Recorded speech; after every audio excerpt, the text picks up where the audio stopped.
Yeah, I think mass deportations. I think that's we need to. The only problem I see with like mass deportation is I think we're going to run into so many issues regarding discrimination laws and stuff like that. I think that's and like what I still don't understand from what Shelley Chow's position is here and the whole like March for Australia movement and all of that is this. I don't think you can look at migration as a whole or immigrants as a whole. I think you got to pigeonhole them into categories of like, are we talking about like humanitarian asylum seekers, and there's students, and then there's also skilled workers, and then there's also travel, people on traveling visas and stuff like that. I think they're all very different. And like when we talk about mass deportation, are we actually going to aim for a specific group? Because what I see from most of all of this is that the migrants that people want deported are a very specific set, but no one is actually saying it because you just run into a lot of like racial discrimination and stuff like that, ethnic discrimination. So, yeah, they can be repealed. Yeah, that's true. But you still got to go through that process. So, like, if you've got you can't treat it by case process either. Like, it needs a lot of careful sort of interpretation, and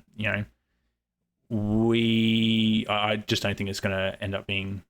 I don't think it's going to end up being clean at all. Immigration is good for the value of politicians, real estate portfolios. It's like insider trading. The more you bring in, the more money politicians make from real estate. Yeah, yeah, that's true, but I don't think that's the driver. Like, to be honest, I mean, like, you can, I don't think that the politicians are sitting there going, oh, let's crank up immigration so that way we can line our pockets like through real estate deals and stuff. I don't think that's what's going on. I think one of the arguments, some of the arguments I make for like pro-immigration, right, is that the benefit of getting someone who's like, say, like a 30-year-old, 40-year-old skilled migrant is that they come in and they start working a high skilled job. They end up paying, they get like a high wage, and then they're paying taxes straight away, and that's a good thing. And then they end up being actually a net positive for the economy.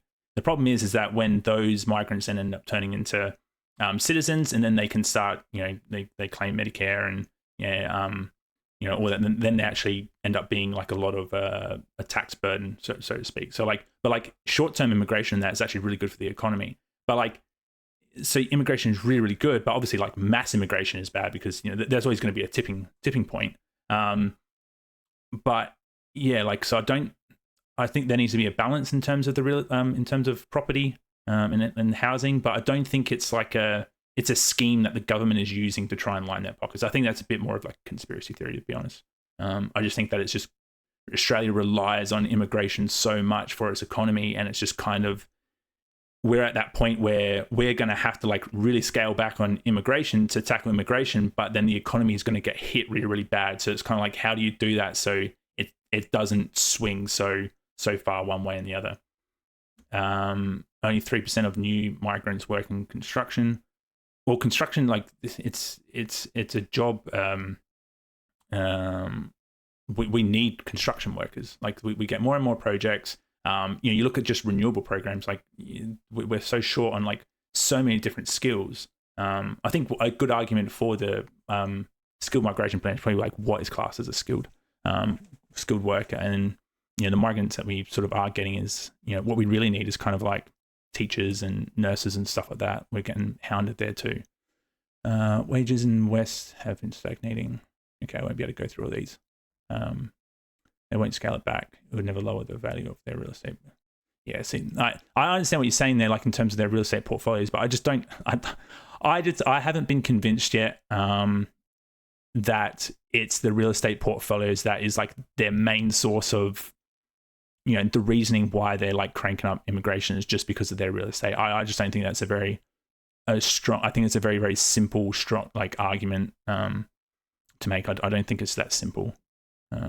Like there's no lever where you can just go like, oh yeah, immigration's at 400k. Oh, let's bring it back down to 100k. Oh, but that means the property, my real estate portfolio drops by like 50%. Like I don't think it's that easy. I think it really will take like a good decade for you to put in some policies, change some policies, and then actually enforce them, and then you'll start seeing the difference like 10 years from now. Like I just think it's like how much you actually want to crank those policy levers. Like I don't think it's a very, very simple sort of way that the argument's framed.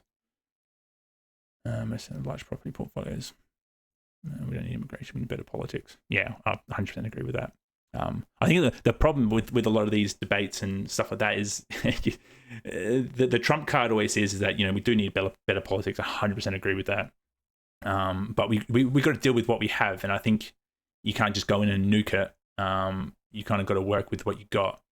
Which is I do sort of see, like, I don't know how you guys feel about like the Pauline Hanson kind of One Nation kind of creeping up on the coalition. The one thing that was the bad thing that's gone on with the coalition at the moment is the fact that they can't really pressure Labor too much. But the fact that One Nation's kind of creeping in, they are challenging Labor like a fair bit on some of this stuff. Like they are, but I don't know if that's better politics. You know what I mean? Like I don't think we're actually going to get a good outcome or like a better policy-driven outcome from it. I think it will shake the cage, but I don't know if that's where the coalition is better, because I think they have more policy power, if that makes sense. 3 years ago, Labor was telling us they were fixing the housing crisis. Since then, it's gotten much worse. Yeah, like, if only, yeah. 3 years ago, Labor was telling us that they're fixing it. Yeah, well, like I think every political party is going to tell you that they're going to do better. And I think the intention is there. Like, I mean, how would you feel if Labor came up and said to you, hey, look, we're actually going to make the housing situation worse, but 5 years will be better, right? If let's say hypothetically that happened, do you actually think that people would go and vote for them then? I don't think they would. I think that they're always going to come out and give these like quote unquote false promises that they're going to make it better. And they probably genuinely believe that they will, because they genuinely think that they're going to do a better job. I just don't see how. I think where Australia is at the moment, from what I know, I know that what they're doing is really worse for silly policy. I don't think that you can do everything at once, in terms of like, you can't go and fix immigration, you can't go and fix a housing crisis, you can't go and try and be in a economy surplus. I don't think you can do all the things they're doing with net zero and all of that, and what they're doing across industries. I don't think you can do all of them and they're all gonna you're gonna walk away with all net positives.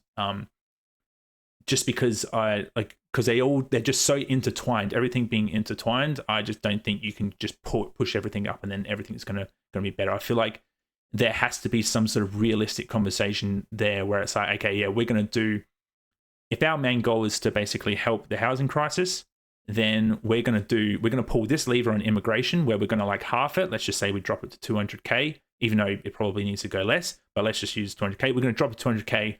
That does mean that, it could have a negative impact on prices, housing.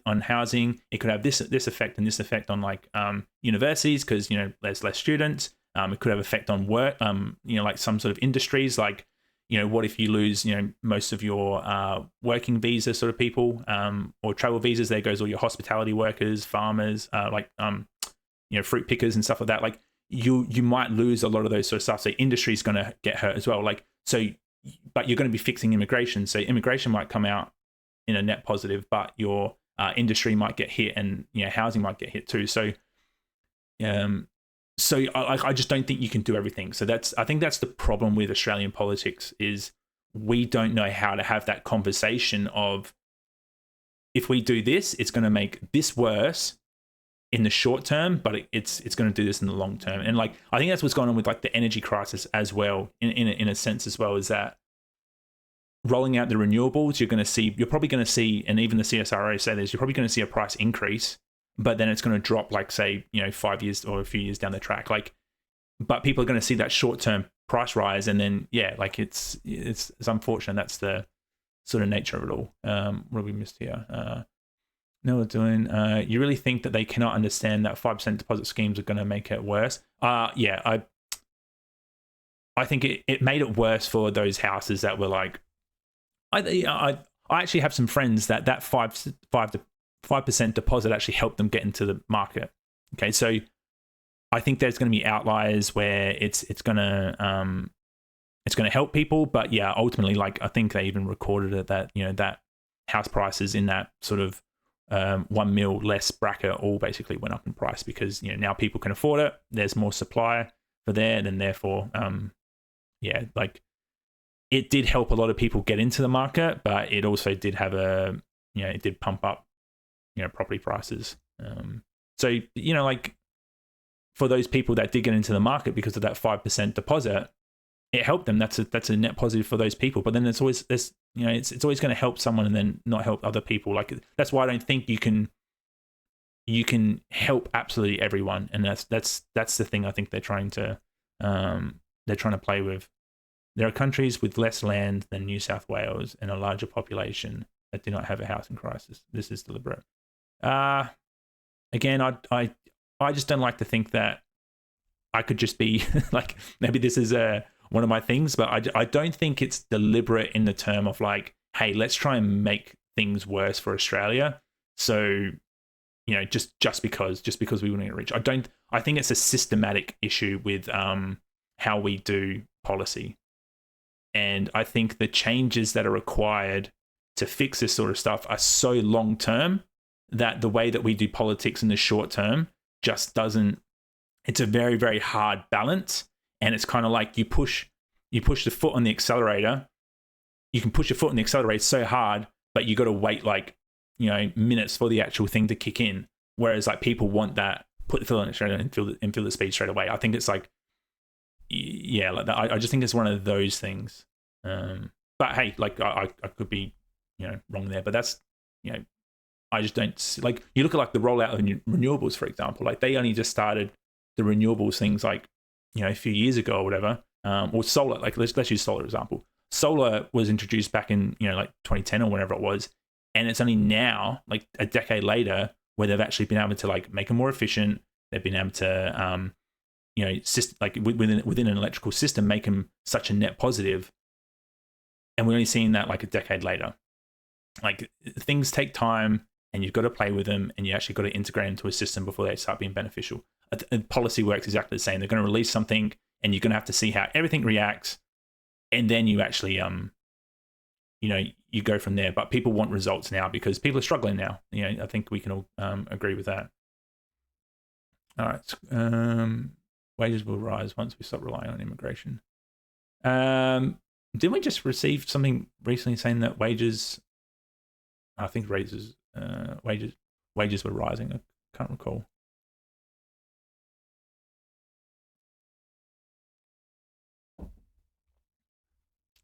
Feminism helped some women. We're going to be watching a gender thing later on, so we'll touch on the feminism stuff on there. It's completely deliberate. Same across the. Yeah, I think I'll need to sort of. It's hard to know. Like I just don't believe things are done deliberately. I think we live in such a systematic. Like, okay, I'll give you the reason why I don't fall so. I don't jump to the conclusion that things are deliberate. I think it's because they're just systematically, when you're in a certain, like, so we're in a democratic system, representative system. I just think embedded in that system, there are just certain outputs that are extremely hard to control, predict, etc., etc.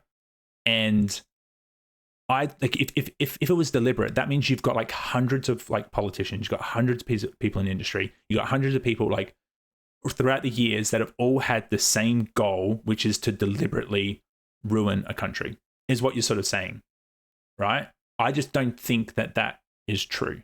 I just don't think that you can get like a collation of people who would actually do that to the wider demographic. Like I just, you know, I just don't. I just think that inherently the way that the system operates as a whole, you get these sort of outputs where, you know, it does appear to be deliberate. And I think you can always have like there are outliers of like people who, you know, just do things destructively.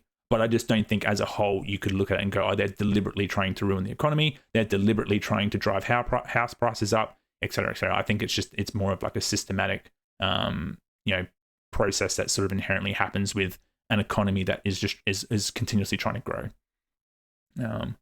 We have an abundance of coal and gas, and yet we are taxed the economy. Yeah. try telling me this isn't deliberate. Yeah, I think. Look, I think coal and gas is kind of a bit of Australia's export market for coal and gas.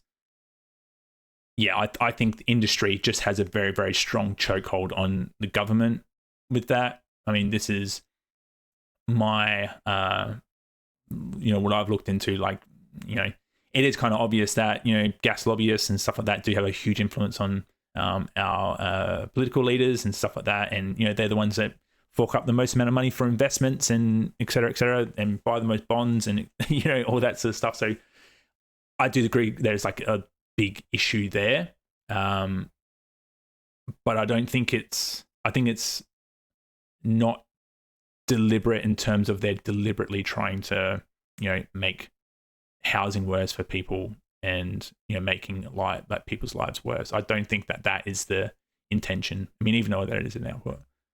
Okay, I might jump back into this video, otherwise we'll never get through it all. But used to having large families, really starting to pump kids out at that point. So you'd link the benefits to you have to be a citizen for like 10 years, or there has to be some historical. You try and put guardrails in it just to try and encourage the native population that are multi-generational to be coming. There's a few levers we could be pulling. I noticed in Israel they've got I think it's called like a rehoming policy, where basically people from Australians that would be overseas are encouraged to come home, and they basically get first dibs. So let's say you put a nominal cap of let's say there was 10,000 was the number, 10,000 a year.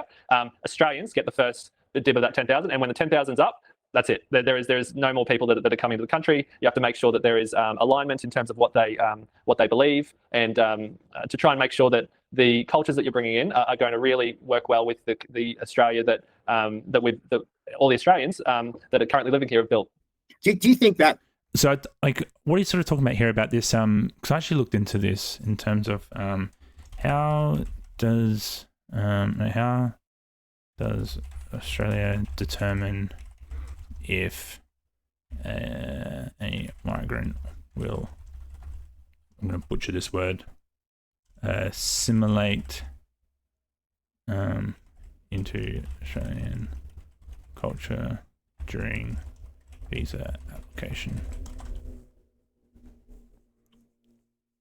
So Australia doesn't directly assess an applicant's ability to assimilate during the visa application process. Instead, it focuses on the applicant's commitment to the Australian values by requiring them to sign the Australian Values Statement. This statement signifies the applicant's commitment to respecting Australian laws and democratic principles, rather than an expectation to abandon their own culture. These applicants must sign or accept the statement as a part of the application. Acceptance of core principles. Signing indicates a commitment to core values, Australian values, such as respect for the freedom and the dignity of an individual, freedom of religion and speech, and equality of opportunity. So, like, even there, freedom of religion and speech. Now, you could argue, like, whether we, could probably find, like, verbatim what sort of it's stating, but, like, freedom of religion and speech. So if an Australian value is the freedoms of religion and speech, and you kind of go by like what they're saying here in terms of they have to change sort of like their cultural behaviors or things like that. I guess it's kind of is an Australian value is allowing people to have their freedom of religion and speech. So that means if they do want to like don't know how to word this without sounding really bad or just really unhinged.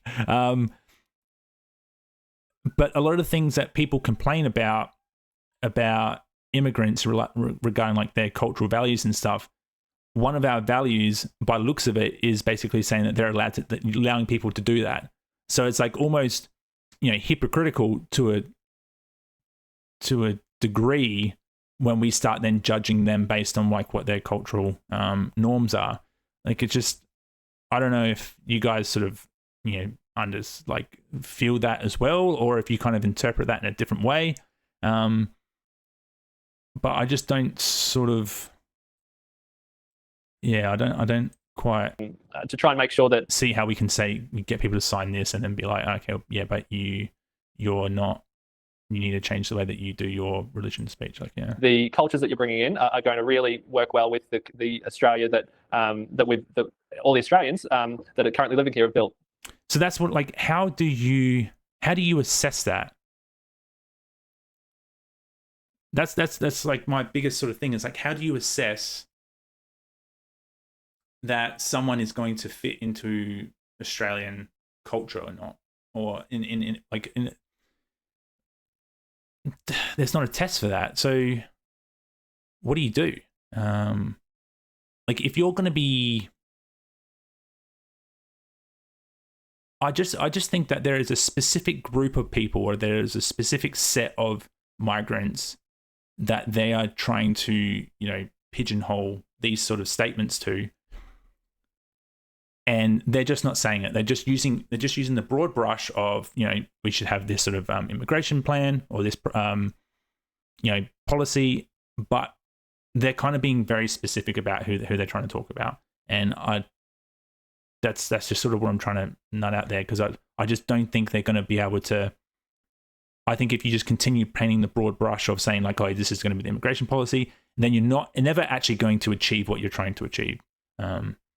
We shouldn't have to. The Japanese aren't having these problems. Yeah, I know, but like, not everyone wants to go to Japan. Like, that's the like, I think everyone wants to come to Australia because, you know, we do have you know, amazing weather. We have better beaches. Like, we have. I just think, like, I don't know if you've ever been to Japan and that, but like, I do think that we do have a better you know, better environment here. We've got more space, probably more job opportunities. Why do Asians, Africans even come here? Don't they have their own countries? Well, Africans are trying to flee Africa because, you know, they're literally there's a lot of humanitarian issues there and a lot of violence and crime, and they get exploited quite a lot. Same with why do Asians come here? But I honestly think, like, you know, there's a lot of benefits for coming to Australia. There's better education and stuff like that as well. You get better opportunities. You know, oh, nice. You know, there's obviously, like, okay, so why do you think African problems are not business or tax? Yeah, I just don't think that those are very strong arguments as a whole. You know what I mean? Like, just trying to think.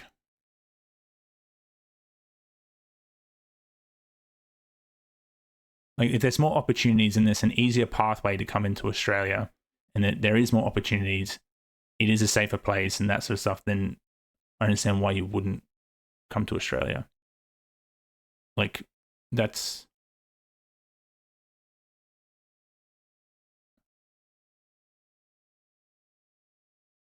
what my argument would be for that. Like, I don't know what you sort of think would be the argument for the contrary. Like, why do you think that the Asians and Africans are coming to Australia? That isn't, you know, because if you're a migrant and you come over to Australia, you don't get, you know, tax benefits. You don't get, you know, immediately come here and then you can start using Medicare and all that sort of stuff. You have to pay a lot of money to be able to, you know, like, you're already paying something like over 10 grand just in visa fees and all that sort of stuff to come here. So yeah, that's just where those sort of arguments don't stack up to me. Yeah. Do you think that would make a new civic nationalist policy then, or is this a different spectrum completely from ethno and civic nationalism? I think it's a we need a winning strategy. We need to find a path that actually gets broad populist support from the general population. If you can find that balance that addresses the issues that have become apparent with the current system, then I think we're onto something. If we go too far on the ethno-nationalist side of the dream, like in the debate, I'll just there was one comment regarding are Indigenous Australians, are Aboriginals Australian, and there was a comment there that on whether or not that was even the case, and there was a lot of Indigenous guys that fought in World War I and World War II, at least World War II. You probably know better than myself, Scott, but we fought hand in hand on the battlefield. So there's been a lot of people that have like earned their right to be Australians over generations, and I think that you trying to paint it as a very narrow nationalistic is just not going to get broad support. and it's not going to win. And so if we continue down the path that we're currently on, we're heading for there's no return. So, demographic suicide. Correct.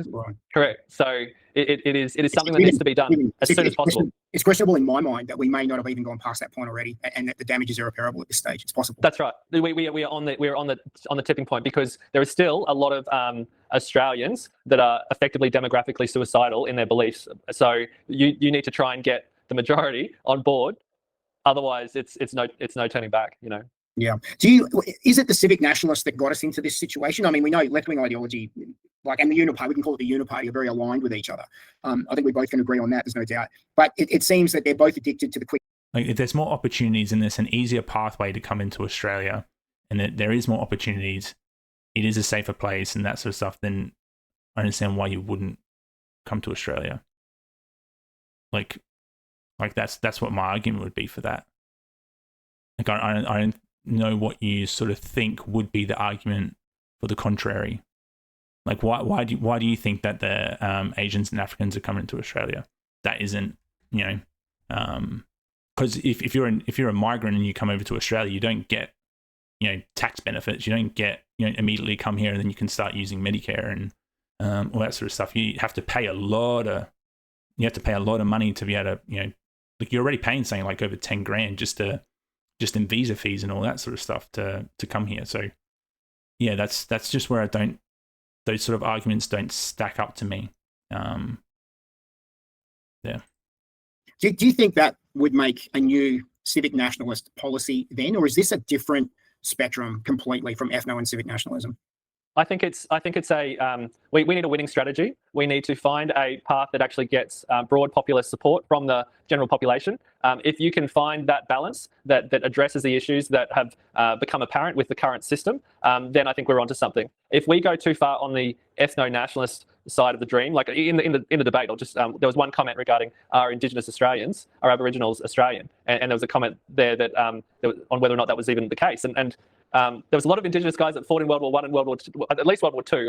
You probably know better than myself, Scott, but we fought hand in hand on the battlefield. So there's been a lot of people that have earned their right to be Australians over generations, and I think that trying to paint it as a very narrow nationalistic is just not going to get broad support, and it's not going to win. And so if we continue down the path that we're currently on, we're heading for there's no return.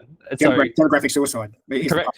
Correct. So it is something that needs to be done as soon as possible. It's questionable in my mind that we may not have even gone past that point already, and that the damage is irreparable at this stage. It's possible. That's right. We are on the tipping point, because there is still a lot of Australians that are effectively demographically suicidal in their beliefs. So you need to try and get the majority on board.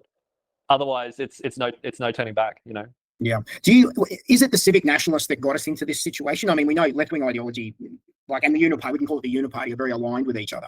I think we both can agree on that, there's no doubt. But it seems that they're both addicted to the quick hit drug that immigration is. I think just to comment on, so our forefathers didn't build Australia to have loads of Asians, Africans here. Yeah, but like that, Australia was founded, over 120 years ago. So, that sort of forethinking isn't. We live in such a different world now. Like, I don't think you can sort of go back and,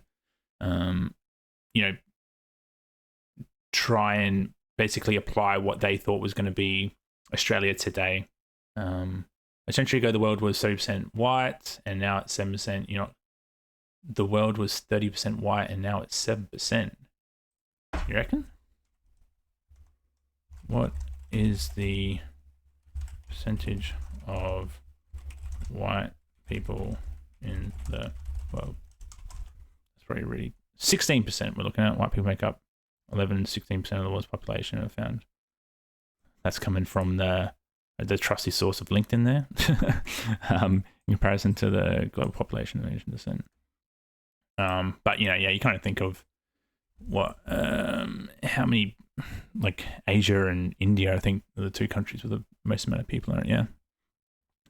You could probably look at that and see that this kind of number is probably close to accurate. Essentially the world, it was 7% white and now it's 7%. Like what am I, this is what I mean, like what am I concerned about? Like what do we think is concerning that it's getting Like, are we getting less because we are, like, why do you think it's less? Do you think it's less because they're having more, or because we're, like, our total population is decreasing? Like, what, in terms of like those percentages, because that going from 30% down to 7%, right? Let's just use your numbers there. If we're going from 30% down to 7%, is that a decrease because there are less, like, numerical, like, white people, or is that because there is more, colored, I'll just say colored people, right? Which one is it? Like, does that make sense? Because you're using percentages, so like the percentage can decrease in two ways. Like I would say that difference is probably more about that there being more non-white people, that percentage is dropping, if that's true, of course. Become, instead of doing the real work to fix up our economy. I see a lot of this coming back. And like, I don't understand, like, what I'm concerned about. Like, I don't feel threatened. Like, I don't think there's really anything really to be concerned about in, like, my sort of, like, my lights still turn on, I can still make phone calls, where I live is pretty safe, like, all these sort of things. I'd like, for me personally, I don't see what the concern is. I think there is, like, great concern around, like, increasing crime rates, and the housing crisis, obviously, like, it's a real thing, and there's obviously those sort of concerns, but I just don't think that those issues that are going around is a direct causation due to like immigration. That's all. That's where I see it. I just don't think that there's this scary kind of a particular type of ethnic group is trying to take over the world. Like, I just don't believe that, and I don't believe that is going to become a reality in any sort of near future either.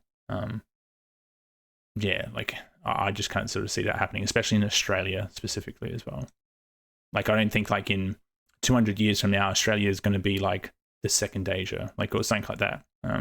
Is sort of the line I'm getting at. And this was what frustrates me, is that we're going to argue about identity till the cows come home, but we're not talking about solutions. And I want to win this war. I don't want to just spend the next 5 years identifying who's who in the right wing's who. The reality is we've got an army of people here. We just need to all be pushing in the same direction. But at the moment, everyone's just at loggerheads, just kind of hating on each other, and it doesn't seem to achieve anything, which is why we seem to be chasing our tails constantly. Yeah, correct. We need to come together on a winning strategy. Like, we've all got the same. We know that we can see the problem, and then it's just trying to get to a solution that'll work. And if we don't get to a democratic solution, in 20 years, it's going to get ugly. And the people with the money that do not feel that strongly about it, they will just leave. But I don't know where to at the moment, because there's the potentially it's all Western countries that are collapsing at the same. It's funny that he says that, because a guy who I had this conversation with. But, like, that's so true. Like, people talk about, they're just going to up and leave, or they're going to move their investments or things like that. But it's kind of like, well, where are they going to go to? Like, I don't understand why, a lot of these arguments, they just end up falling short. Like, I feel like it's good to talk about, but then it's not good to actually see it all through. And I don't think those conversations are actually being had. Like, even before, where, like, Shelley Chow is like, oh, we need to be talking about solutions, but then doesn't even proceed to actually present a solution to, like, anything. Like, they talk about mass immigration, but, like, they actually haven't even said really, like, I've only heard Shelley Chow mention a couple of times about what he thinks should happen in terms of immigration, and that was a 5-year ban. And I think someone else mentioned something about deportations, like, not in this chat, like in a previous video I wrote, listened to. And, like, that's the extent of it. And then they say they're going to be, like, trying to talk about solutions and that, but, like, I still, like, there hasn't even been, like, like a nice, like, Instagram post where they've got, like, 4 dot points, like, this is what we stand for, 5-year ban, deport 50% of blah, blah, blah, like, students, like, half, like, it's like, it's like, you can't keep pressing for solutions if you're actually not sort of clear on what you want. unless the LNP and Labour are removed, then things will only get worse. But don't you think it'll be even worse without them? Like that is like it'll only get worse. But like don't you think it'd be worse, like completely worse without them? That's like you sort of see there, like without LNP at the moment, like the coalition are an absolute joke at the moment. And I feel like things are going to get worse because the coalition aren't strong at the moment. That makes sense? Because there's not enough pressure on Labour to having to, like you look at like the environmental laws at the moment, like that kind of swing between like the Greens and the coalition. You know, who does Labour want on their side to basically progress their environmental laws? And now they basically have a bit more power, but behind who they want, like what they want the outcome to be, because they just have like such strong control. That's not a really productive democratic system. Like that's not what it's meant to be. It's meant to be quite tight. We shouldn't have any. Yeah, but international students are good for the economy, and they bring they do bring a lot of benefits. And they bring like just coming over here to study, like they have to pay so much money just in visa fees just to get here, and then they do work. Like when a student is here, they're limited to the amount of hours they can work, and they do work the jobs that full-time Australians don't want to work. So I don't agree with that 100%.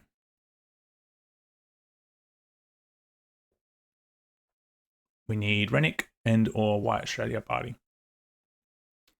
Look, if Australians really wanted that, then a White Australia Party would be in power. But it's just not the popular, or not. It's not there. And when I say like how could it be worse? Like I said, it can be worse because if they weren't here at all, then who would be controlling the government? Is kind of what I'm saying. We don't have an economy without a society. We don't need their money. We don't need the international students' money. Well, yeah, because how much of the Australian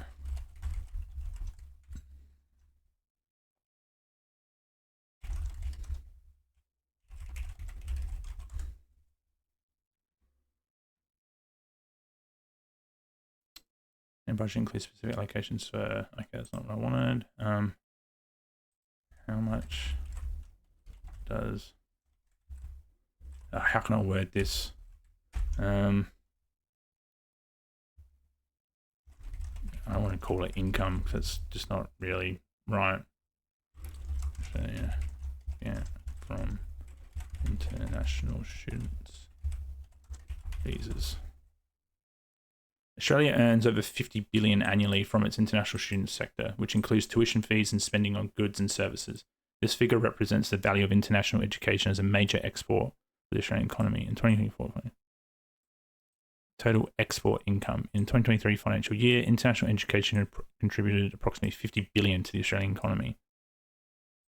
So, like that's what I mean. Like the fact that you bring international, like a good thing about international students as well is that if you've got like a rich international student, which a lot of like the Chinese students and that come over study at the unis and that, we get a lot of the money from them through their visa applications. They bring their money that from their country, and then they spend it here.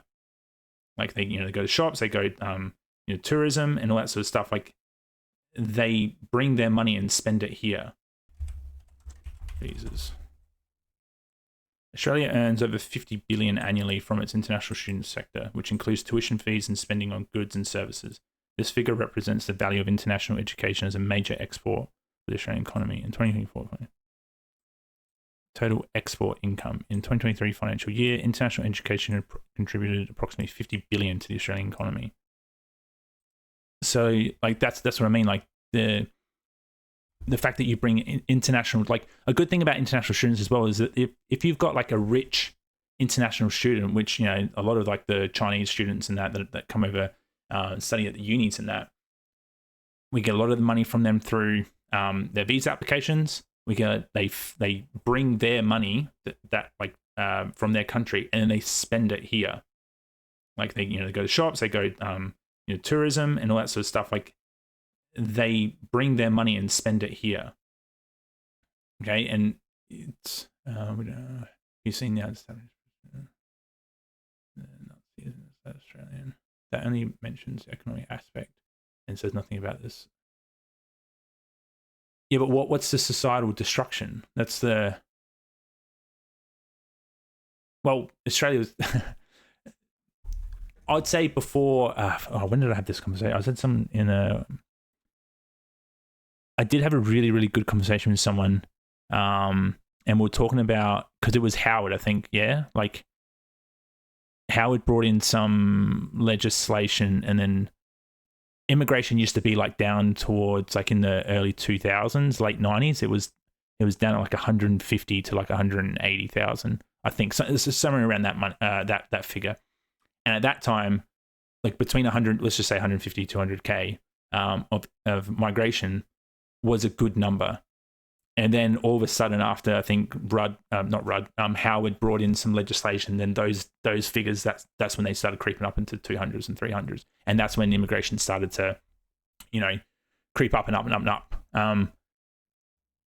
I don't think that there was much of a, obviously you can't know exactly, like there's just going to be like correlation data, but the immigration around then was fairly controlled.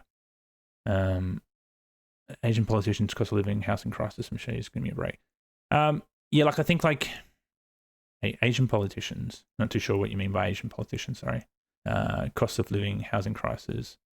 I think the machetes thing, I think that's a very isolated, issue that's going on in, if you're sort of like talking about what's going on in Victoria.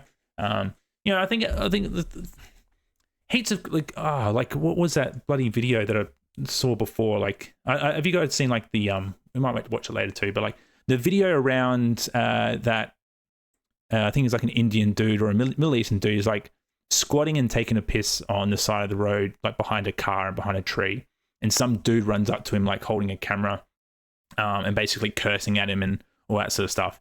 And then like everyone in the comments would be like, "Oh my god, it's so disgusting! Like you're pissing on this, like you're squatting on the side of the road, like how dare you?" and all that sort of stuff. But then really, really kind of blaming like multiculturalism and immigration, like all that sort of stuff. The thing is that like if you have like every single week when you like walk past a pub, you'll see like a handful of guys out there, not all at the same time, but like you'll see like people pissing on the street, pissing like behind car tires. They'll be like pissing in a park. They'll be like, pissing in stairwells, pissing on bins. Like these sort of things are there regardless of immigration or not. Like crime and all that, like crime's always going to be there. But then it's just like now that there's like, you know what I mean? Like I don't think that, like I think these issues are there, would be there regardless of all immigration. That's my sort of take. Like I don't think you can go pinpoint and go, okay, immigration is the reason why we have a housing crisis, why we have why machete crimes are up, why there's a cost of living crisis, I just don't think immigration is the pressing issue on all of it. I don't think it is don't get me wrong. Okay, because I know people are going to go nuts about this, but I don't yes, there is a mass immigration issue. I completely agree with that, but I don't think it is the driver for a lot of things. That's all I'm saying. You need to tune into the Irish national channels to see our future here. All right, I'll let me just copy and paste that for you, Ron. Irish column. Let's where's my notes? All right, I've got that down, and I'll have a little look here at that. Australia has one of the lowest rates of public housing in the world. That is not a mistake; it's a deliberate policy decision. Let's see. Does Australia have one of the lowest? Oh, what the hell's going on there? Does Australia have one of the lowest rates of public housing in the world? Yes. Ooh, bingo. Australia has one of the lowest rates of public housing in the world compared to other advanced economies. The proportion of social housing in Australia has declined significantly over time, falling to around 4% of the total housing stock, which is considerably lower than countries like Sweden, the UK, and even the United States. The proportion of social housing in Australia has fallen off from over 7% in the early 90s to approximately 4% in recent years. Australia's public housing stock is significantly smaller than that of many comparable countries. Okay. So, public housing stock. So what are you trying to argue for there? Like, so, okay. So, yep, fact, true. That is not a mistake. It's a deliberate policy decision. Okay, so you're saying that the politicians are purposely trying to drive down. I'm just going to assume what you're saying is you think that the politicians are purposely trying to drive down social housing stock so there's more room for private housing and therefore increase real estate portfolios. That's what I'm assuming you're sort of getting to the point there. Okay.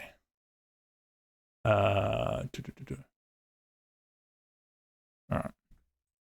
Same time, demographically collapsing at the same time. So that data came out a couple of months ago that 180,000 Australian millionaires are expected to leave the country in the next 12 months. You know, yeah. that we're in now. And I'll be honest with you, and I've said this to plenty of people. I'm in business. I know a lot of people in business, and almost every single one of them is talking about an exit strategy out of here. That's scary. That's yeah. But where are they going to go? I had this like, okay, one of my mates, like he's a cool dude, right?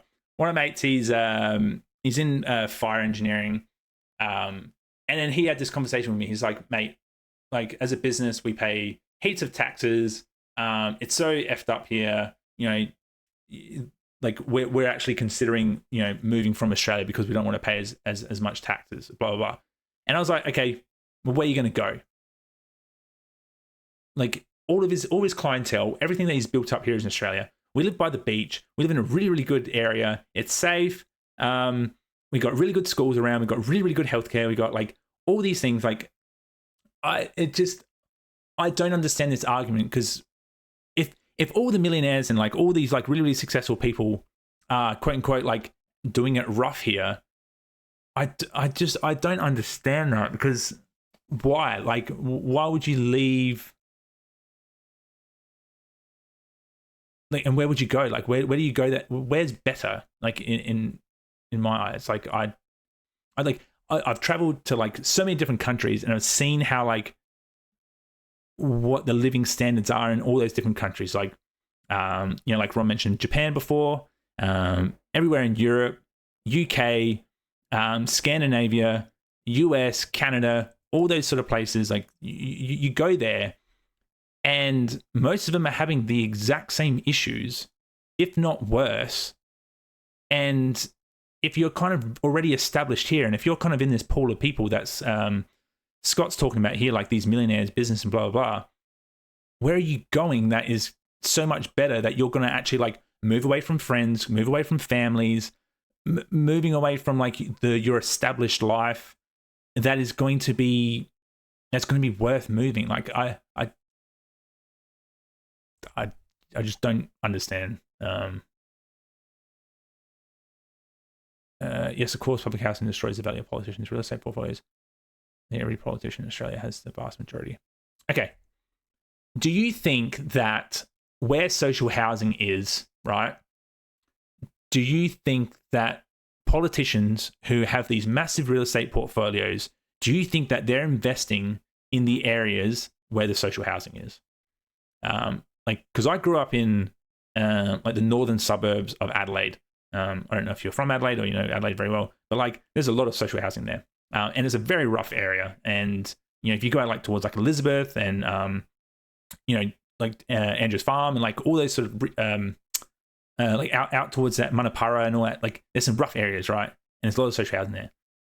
I don't think politicians, especially like federal politicians and that are having like the quote unquote like big real estate portfolio, I don't think they're trying to drive down social housing such that they can have better real estate portfolios out in those areas. I think they're probably doing it in like high-end Sydney and like apartment blocks in like Gold Coast and Brisbane and stuff like that, I don't think that's where I just don't think that argument stacks up, because that's not where they're investing their money, because it doesn't have the big returns that you're trying to claim that they're going to make. Like a politician who's trying to boost their real estate portfolio isn't trying to get like a 500k house down in Salisbury so that it can go up to like 600-700k so they can make 200k over, X amount of years. Like they're not. That's their salary. Like it's peanuts to them.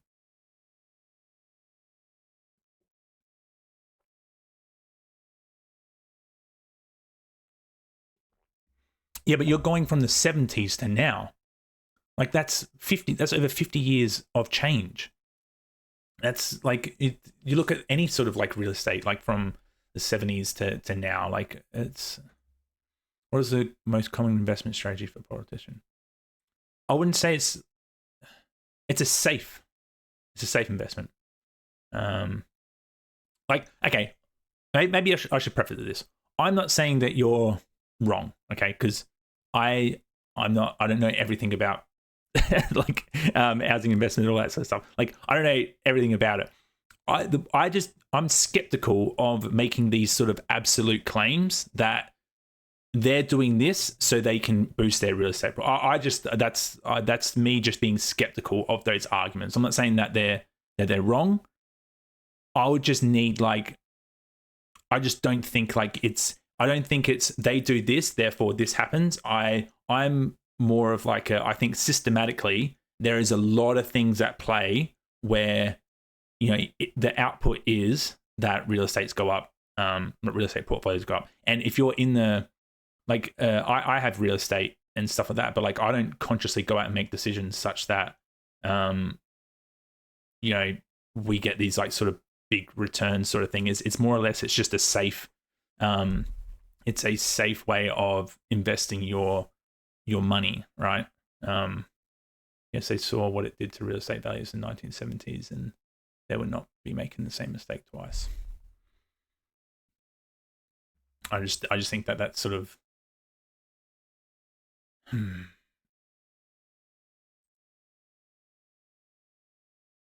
I'd have to sort of understand how social housing works in terms of why I'm just going to spitball why I think that how public housing has decreased. Okay, cool. So yeah, you've asked the question there. So I'm just going to assume, and then I'll Google this in a second. I'm going to say that it's probably decreased because of approvals. Is what my sort of take is going to be. I think it's going to be a process issue rather than the process issue of probably private housing is probably going to be able to get built, get your approval, built and sold a lot quicker than government is going to be able to buy, approve, and et cetera, et cetera. That's going to be my guess, right? So why has social housing decreased in social/public housing decrease in Australia over the past 50 years?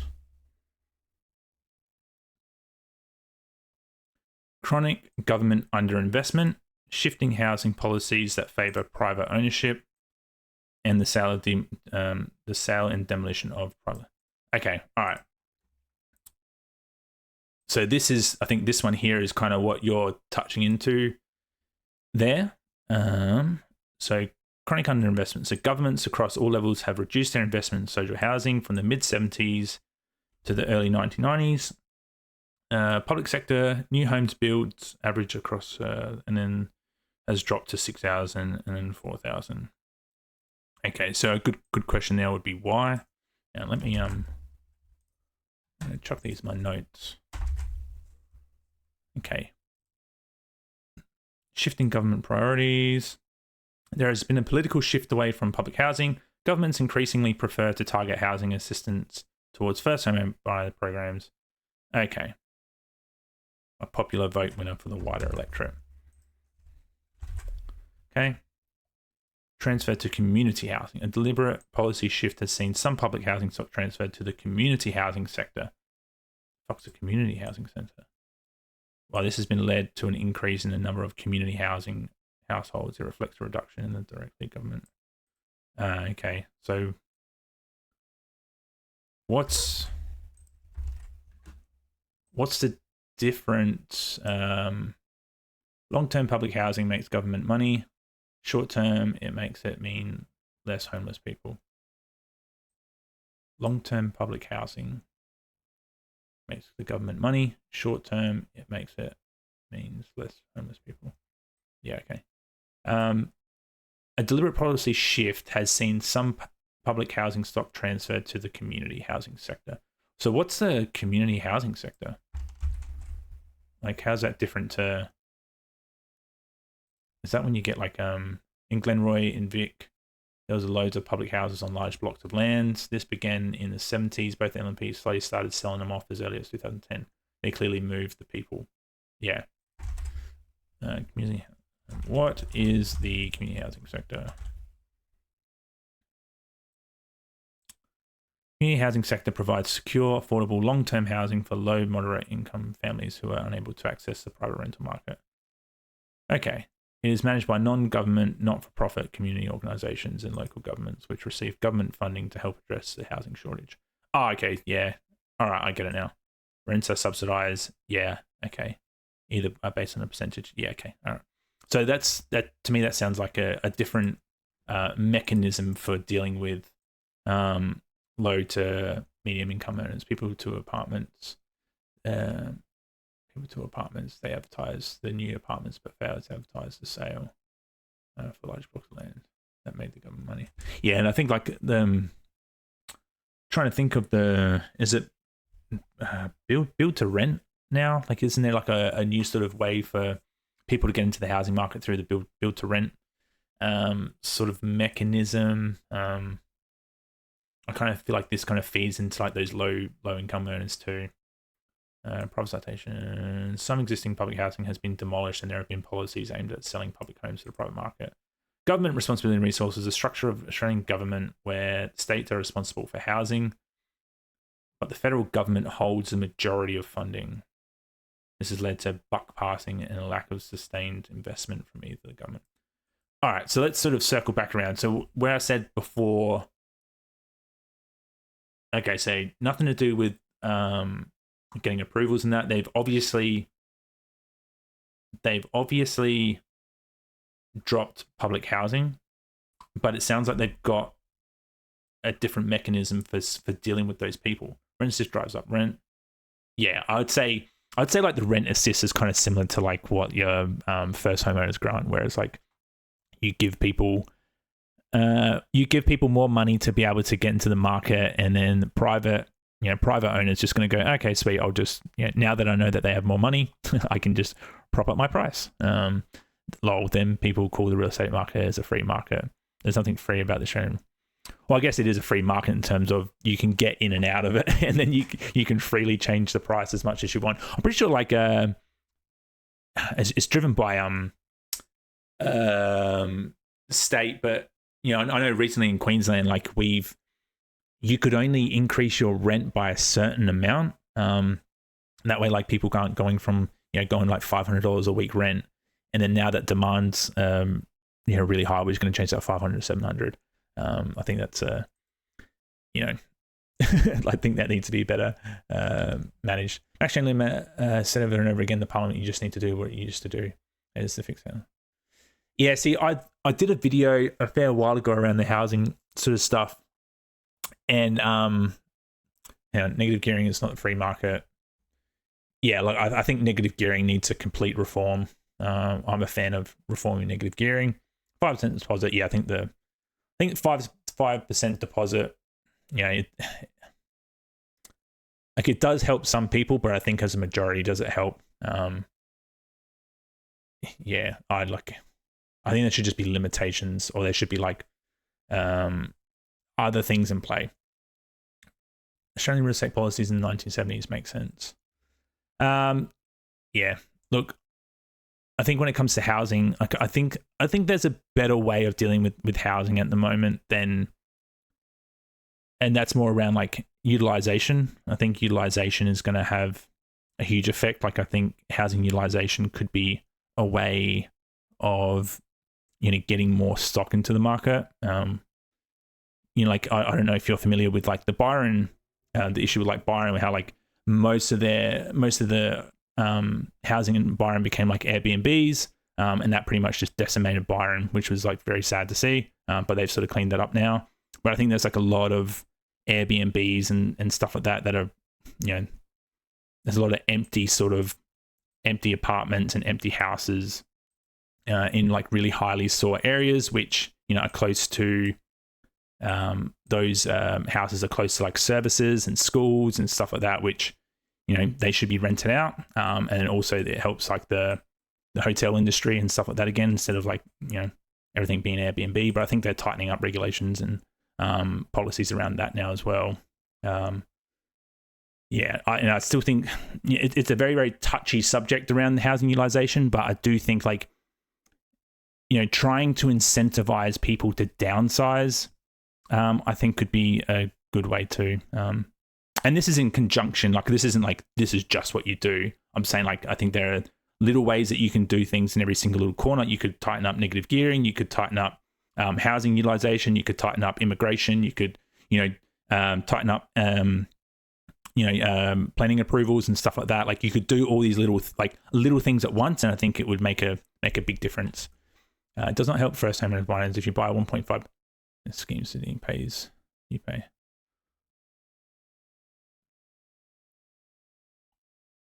No, okay, yeah. So when you're talking about like a $1.5 million house, like I just don't, for a first home buyer, I can't even see how a first home buyer is buying a $1.5 million house. Like I understand that's how it is in Sydney.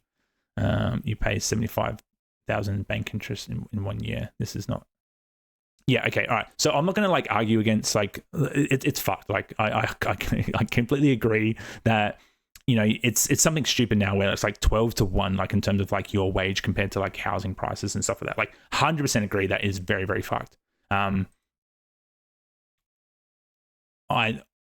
This 5% deposit is going to help first home buyers in a certain cohort of people living in a certain living in certain demographics. I think you're always going to find a certain policy or a certain thing is not going to benefit some cohort of people, but it's going to benefit someone else. And I think like that's sort of like where most of my arguments come, is like I try and just sort of see like it's not, there's a very, very big picture at play. And I agree that like these, first homeowner grants and stuff like that, like if you're talking about like trying to get if a student's trying to get their apartment in Sydney because that's where they work and stuff like that, like I'm hands down it's fucked. Like it's not a good place to be.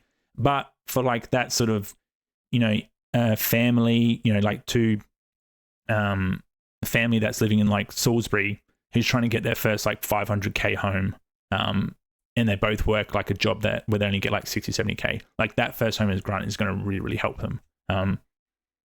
Like that's the other end of the spectrum. Like there are houses out there you can get that are like 300-400k still, but they're just not in areas where people want to be. So yeah, it's a spectrum of fuckness. How about this?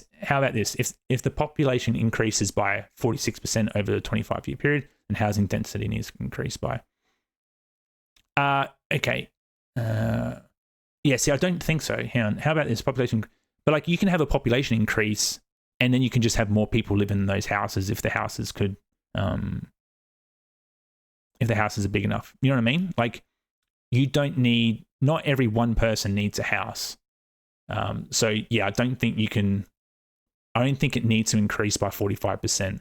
Like, and that's the thing as well. Like, if you're living on, like, I agree, like maybe like in the 70s and stuff, you could go and get like a 600-700 square meter block and have like so like where I grew up, we had, I think it was like a 600 square meter block, 3-bedroom house, 1 bathroom, right? And so we had like a backyard, front yard, we were kids, and we and we had 4 of us living there.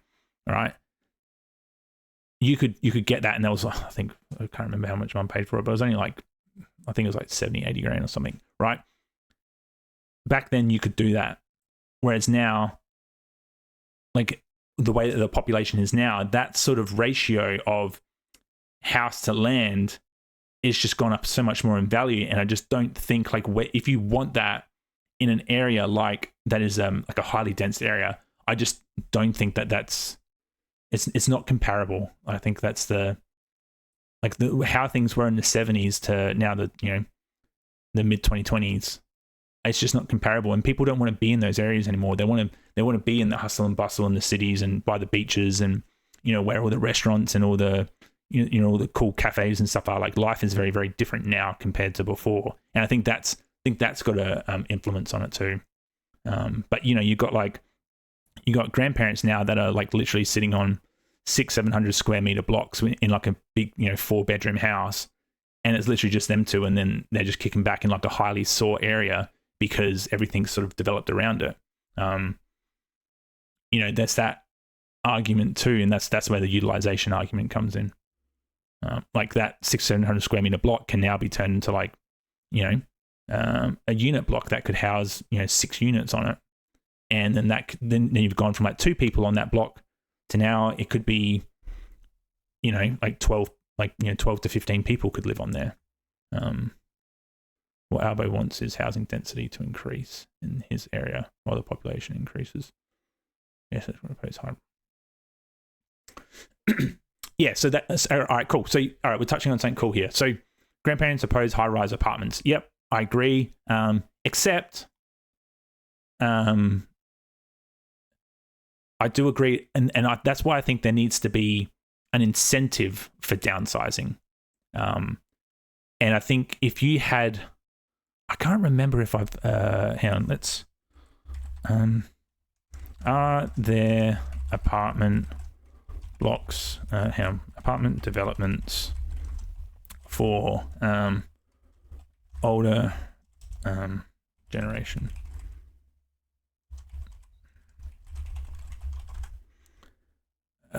Yes, there are apartment developments specifically designed for older people in Australia, including traditional retirement village. So I forgot when I read some stuff about this, but like they're trying to basically do these high-rise apartments that are like for retirement. So like instead of a retirement village, now you got like a retirement high-rise apartment sort of thing. And I think that you could, if you could incentivize, like this is what I've said before, but if you could incentivize older people who are moving to retirement, and they could, if you could incentivize them to move into like these kind of high-rise apartments, and then they downscale, they downgrade, you could just make that incentivization a part of a deal where you sell your house to a first homeowner buyer, right? So let's just say they move into, like, I'm just going to, haven't really thought too much into this, but like, let's just say that you've got a couple of grandparents that are moving from their 600 square meter block, their 4-bedroom house, 5-bedroom house, into like a small, 2-bedder apartment by the beach, right? If they downsize and they move into that, they could get an incentive of like a dollar amount from the sale, equivalent to how much, like equivalent if they sell their house specifically to a first homeowner buyer. So let's say the first homeowner buyer gets a grant of like 10 grand, then that would incentivize the older people who are downsizing. They get 10 grand off of their sale into the retirement apartment block. Like, I think like if you could incentivize people to downsize, but not to sell to like developers, because that's where I think the loophole would be, is that, you downsize, but then you sell to a developer, then a developer comes in and basically does, developer sort of thing. But if you can incentivize them to sell that 4-bedroom house to a family who's actually going to occupy those 4 bedrooms, I think that's a really cool thing. And I think that would be the core to utilization. Housing density needs to be indexed with population growth. Or population increases, then population density needs to increase. Yeah, and I think like housing density, that's where like the immigration factor is going to heavily influence that as well, because like population increase, like immigration is going to have a huge influence on that, and just people just moving from different states and stuff like that as well. I like I live in Queensland, and over the COVID period, the population here just went through the roof, and there's a lot of Australians that moved there too. So yeah, and there's like apartment blocks going up everywhere here. It's actually insane. But it's never going to catch up with the population increase. Like it's just not possible. Okay, geez, we've been touching on this for a fair bit. It's been good though. I think I'm going to skip over this, I reckon. I kind of want to get into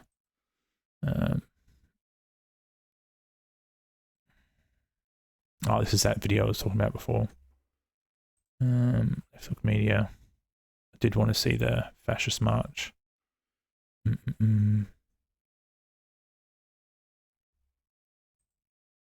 Hello everyone, this is Aussies Elect.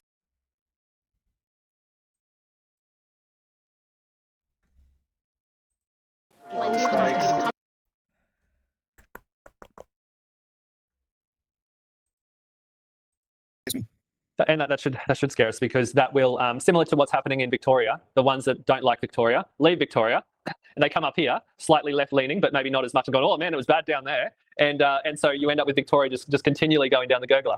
So how do you win that battle when the demographics have changed so much that all the ones that were potentially going to help to vote you out of it are gone? So it's not a great place to be in.